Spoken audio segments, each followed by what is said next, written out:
আসসালামু আলাইকুম রহমতুল্লাহ বরকাত।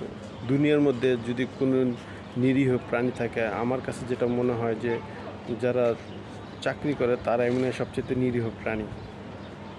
কারণ দেখা গেছে যারা চালাক চতুর আছেন, মানে দাপট দিয়ে কাজ করতে পারেন, দাপট দেখাইতে পারেন, তাদের সাবজেক্টটা ভিন্ন। কিন্তু যারা একটু নিরীহ থাকেন তাদেরকে দিয়ে অনেক কষ্ট করানো হয় এবং অনেক কাজ করানো হয়, কিন্তু তাদের বেতন নিয়ে আবার ঘোরানো হয়, যেটা একেবারে সবচাইতে অমানবিক বিষয়। অতএব বসেদের কাছে আমি রিকোয়েস্ট জানাচ্ছি যে দয়া করে যারা আল্লাহওয়ালা লোক আছেন তাদের সাথে এমনটা করতে যাবেন না। কারণ আপনি হয়তো তাকে দুর্বল দেখছেন, তার উপরওয়ালা কিন্তু অনেক শক্তিশালী। অতএব তার সাথে আপনি জুলুম করবেন, উপরওয়ালা কিন্তু আপনার উপর জুলুম চাপায় দিবে। আল্লাহ তাআলা আমাদেরকে হেফাজত করুক।